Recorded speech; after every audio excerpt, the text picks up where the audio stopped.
Hello everyone and welcome back to Sudden Wealth. I hope you guys are doing very well. If you do enjoy the content, please consider dropping that like and subscribe. Wow, what a week. Let's go a little bit bigger picture and then of course go to the news of the strategic reserve. But let's first go to the bigger picture, which is more important. So we had later past year a drop in global liquidity, mostly driven by a very strong US dollar due to the expectations of the election that we've seen in the US. Very similar to 2016. Usually Bitcoin goes into a lag, or as a lag between the liquidity and its price. And we basically, with this correction, we played catch up to that liquidity drop. But what most people were missing is that liquidity at this present moment is already approaching close to peak 2024 levels, and in my view it's going to keep increasing across the globe. And so in that scenario, if you just look at the liquidity, you were already in the cards for a big correction in Bitcoin. Now granted, difficult to predict, going from 100 plus to 78 plus all the the positives around it. Sorry for that, a little bit tired. But in all seriousness, was in the cards. We closed the CME gap. We didn't close it in totality. I think the CME gap in total, I think we had to drop in Bitcoin another 1 or 2%, or 1 point something percent. But I think it may have been good enough. I've mentioned in my previous video that I thought 70% chance the correction was complete, and now we were going to probably chop around for a while around the mid 80s. So we were at around 84k before the announcements. But I said, look, there's a chance we're going to revisit that number and then go back up. But I find that probability small. What are we looking for the rest of the cycle? So going for next week, we are looking for similar things. We want to see the stock market starting to rebound. We want to see the dollar, keeping its downward trend. Doesn't mean it needs to be down every single day. That's not what it means. It means, steadily going down, just like it happened back in 2017, 2018. And we need to see TLT rebounding, as I've mentioned, and also gold losing some ground would be good, because gold is typically very associated with risk off. So it'd also be good to see some more humph into the risk on markets and a little bit out of the risk off markets. So that part's all true. The ISM has crossed 50 for the first time. I think this week we're gonna have another ISM reading, so we want to see that ISM being above 50 once again. But there's a probability, because as I've just mentioned, late Q4 2024 was quite down in terms of liquidity because of the strong dollar. So we may chop around a little bit in this business cycle reading, so take that into account. I'm not predicting below 50. That's not what I'm saying. What I'm saying is it's not going to go from 50 to 70 on a straight line like there's no tomorrow. That part I don't think. I mean, maybe it will, but I don't think so. So it's important to keep also that in mind. I really advise people to watch Roll Paul's last video. I think it starts at around minute 5:30.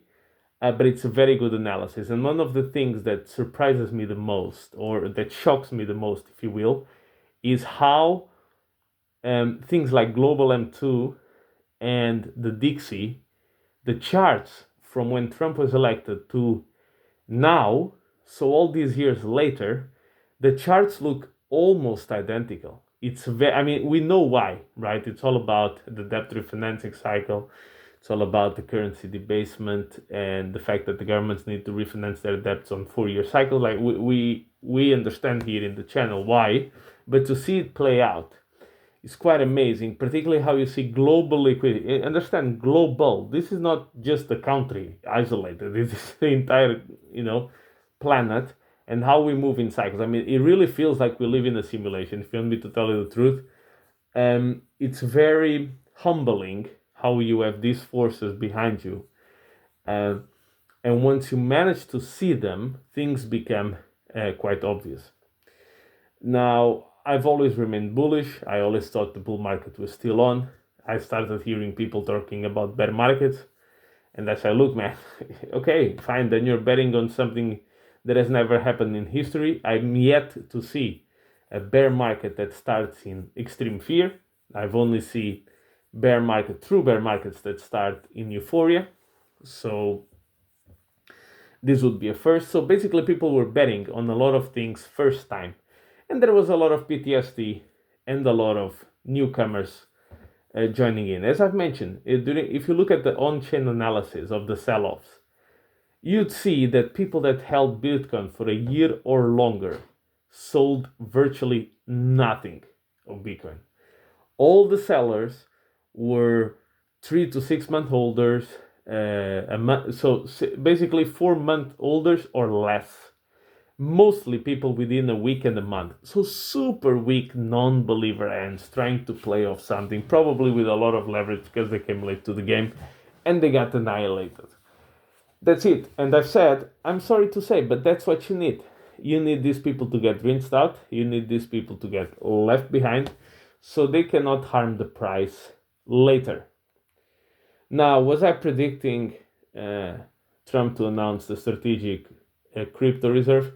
No, of course I was not predicting that. I just said, look, we should be entering a positive phase now. We touched 78K.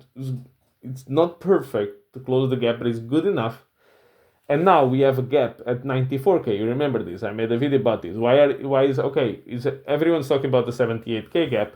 We also have one at 94. So by the same logic, we're gonna close the 94 gap, right? So you should be bullish since we're gonna go to those levels again. If I follow your reasoning. Now we're gonna open up a massive gap here, I suspect, on the CME.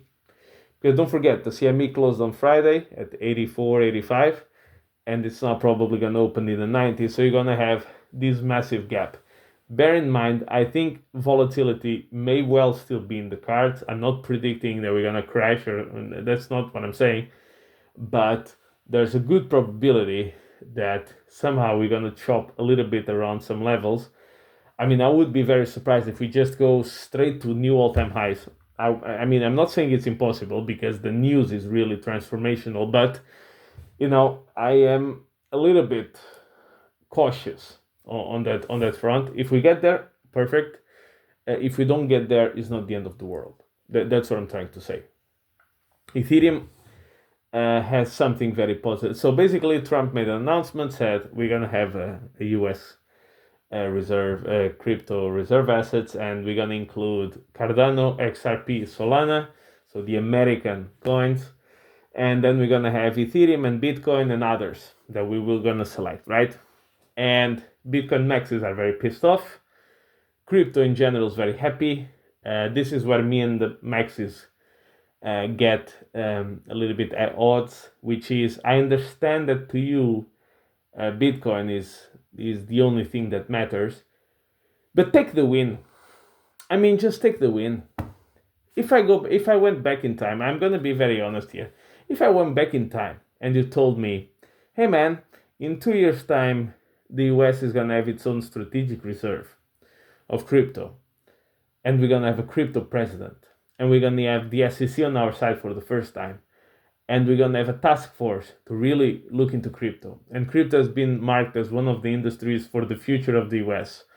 And Arizona is passing laws to have a strategic reserve, and Florida is looking to do the same, and Texas is looking to do the same, and blah, blah, blah. And Abu Dhabi is buying Bitcoin via its sovereign wealth fund, and all of this. And I would tell you, look, man, I don't know what you're smoking, but maybe you should quit, because it's really not, you're living in la la land. So this is basically what I would tell anybody 2 years ago if they told me what's happening today. So just take the freaking win. You know, we just had 4 years of attacks on crypto nonstop.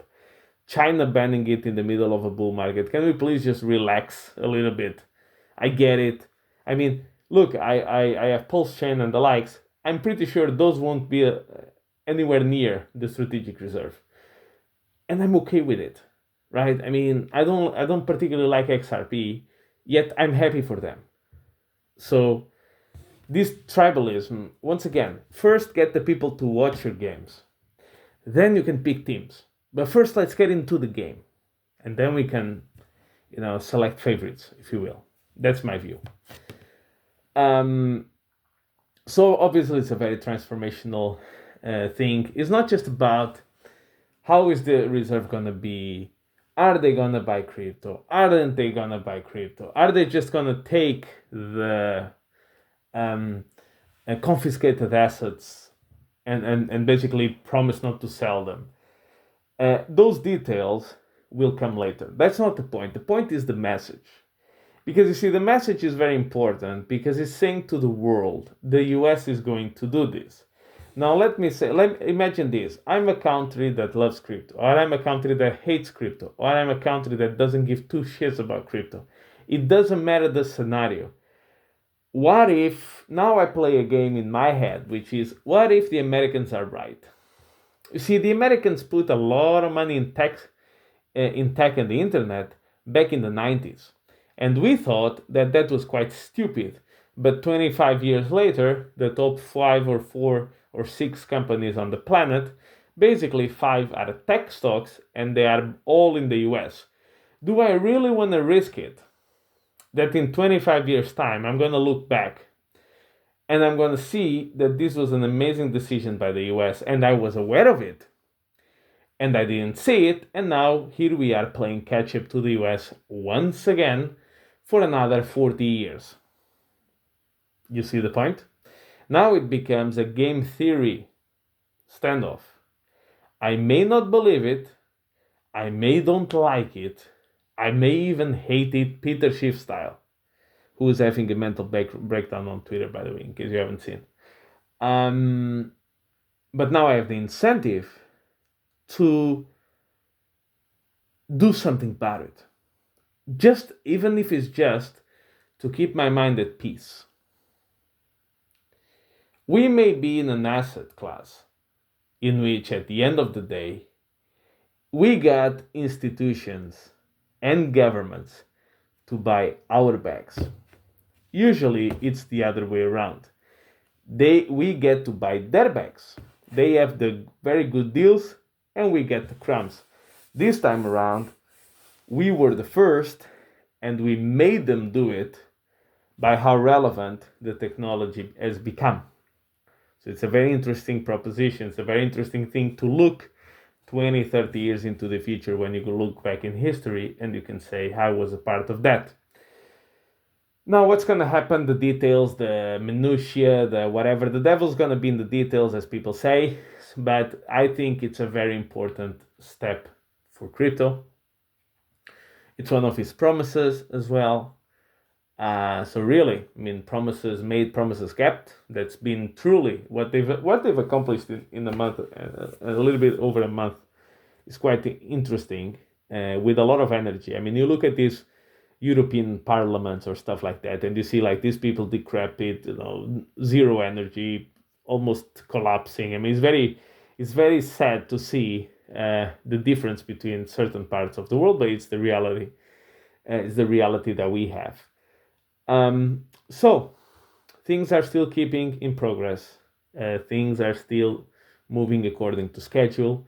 We've had very good news, me on the Pulse Chain side, of course, with Richard Hart beating the SEC. Not the SEC dropping the case. Richard Hart beating the SEC. It's very different. Because only 5% of cases is actually the defendant beating the SEC. 88% is a dismissal by the SEC. So it's a very big difference, and people should use, because I've seen people using, the SEC is not against Richard anymore. No, the SEC got destroyed by Richard. It's very important to understand the difference. And also now, of course, with the strategic reserve. So we need, the cycle to continue. We need Ethereum to really come back.